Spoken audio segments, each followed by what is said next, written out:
UPSC के mains exam में एक बार सवाल पूछा गया था कि सुशिक्षित और व्यवस्थित स्थानीय स्तर शासन व्यवस्था की अनुपस्थिति में पंचायतें और समितियां मुख्यतः राजनीतिक संस्थाएं बन रही है, न कि शासन के प्रभावी उपकरण।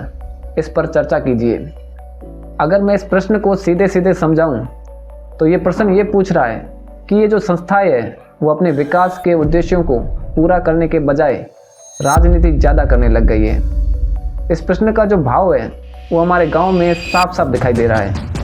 आज़ादी के बाद से न जाने कितने ही सरपंच बने, लेकिन सही मायने में अगर किसी ने विकास का सूत्रपात किया तो वो है हमारे पूर्व सरपंच। उन्होंने सड़कों के साथ साथ नालियां बनाकर जल निकासी के लिए एक उचित प्रबंध किया था, लेकिन वर्तमान में जो हमारी सरपंच साहिबा है उन्होंने इसे पूरी तरह से नष्ट कर दिया है।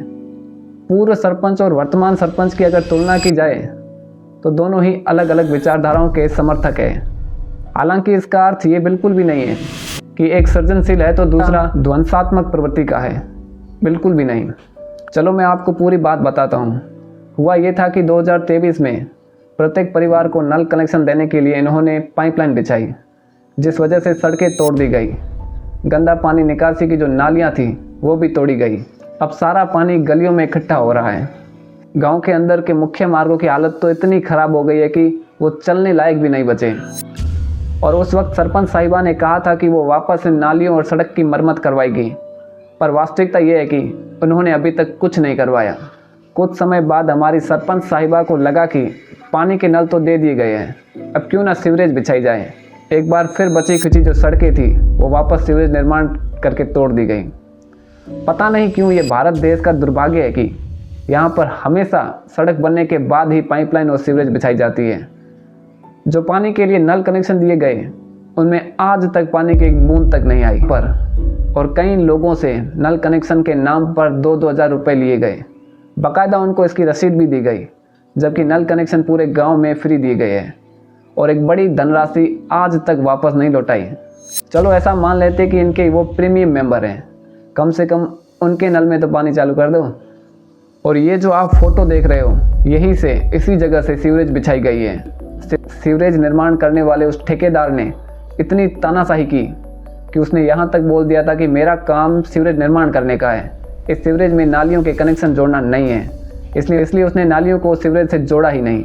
सीवरेज गांव के बीचों बीच बिछाई गई है और ऊपर से उसके अंदर नालियों को भी नहीं जोड़ा गया, जिसके कारण आधे गांव का गंदा पानी यहीं पर इकट्ठा होकर गंदगी कर रहा है। और अब उस गली के हालात इतने ख़राब है कि अब तो उस गली में चलना भी मुश्किल है। आए दिन गलियों में गंदे पानी की निकासी को लेकर आपसी मतभेद हो रहे हैं, झगड़े हो रहे हैं। जिन जगहों पर पानी इकट्ठा हो रहा है वहाँ गंदगी हो रही है, वहाँ ना जाने कितने तरह के कीड़े मकोड़े निकल रहे हैं और ना जाने कितनी तरह की बीमारियों को जन्म दे रही है ये गंदगी। इन्हीं रास्तों से बच्चे स्कूल नहीं जा सकते, महिला पानी लेने नहीं जा सकती, बुजुर्ग इस रास्ते को पार नहीं कर सकते। पंचायत द्वारा की गई इस अनियमितता का खामियाजा गांव वाले भुगत रहे हैं। हालांकि मैंने तो 2023 में ही जब सीवरेज बिछाई जा रही थी तब इसकी शिकायत कर दी थी कि ये गलत हो रहा है। समय समय पर बार बार उन्हें पुनः स्मरण भी करवाया, लेकिन इन्हें कोई फ़र्क नहीं पड़ता।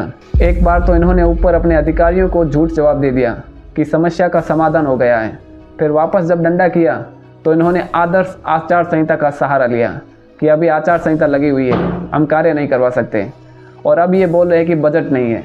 ये तो कुछ नहीं, इन्होंने हद तो तब पार कर दी जब 5 सितंबर 2024 को गांव में एक रात्रि चौपाल का आयोजन इतनी सफलतापूर्वक गुप्त रूप से किया गया कि गांव में कुछ चुनिंदा लोगों के अलावा किसी को पता ही नहीं चला कि आज गांव में रात्रि चौपाल हुई है।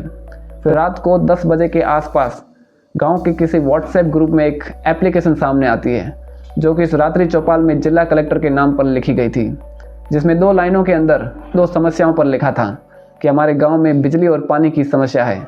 और उस एप्लीकेशन पर लगभग 17 लोगों ने हस्ताक्षर कर रखे थे। जब उन हस्ताक्षरों को ध्यान से देखा तो साफ साफ पता चल रहा था कि उसमें से कितने शिक्षित लोग थे और कितने साक्षर। यकीनन अगर ऐसे ही रात्रि चौपालों में प्रशासन और जनप्रतिनिधि का गठजोड़ चलता रहा तो ये लोकतंत्र के लिए अच्छी बात नहीं है। हालांकि उस रात्रि चौपाल से 4-5 दिन पहले किसी प्राइवेट कंपनी के कुछ लोग LED बल्ब बेचने के लिए आए उनके लिए तो हमारी सरपंच साहिबा ब्रांड एम्बेसडर बनकर एक दिन पहले ही एडवांस में प्रचार प्रसार करना शुरू कर दिया था कि कल पंचायत घर में बल्ब वितरण किए जाएंगे। जो बल्ब मार्केट में आपको 100 रुपये में मिल रहा है, वही बल्ब आपको मात्र 40 रुपये में दिया जाएगा। मुझे नहीं पता इसके पीछे इनका क्या फ़ायदा था।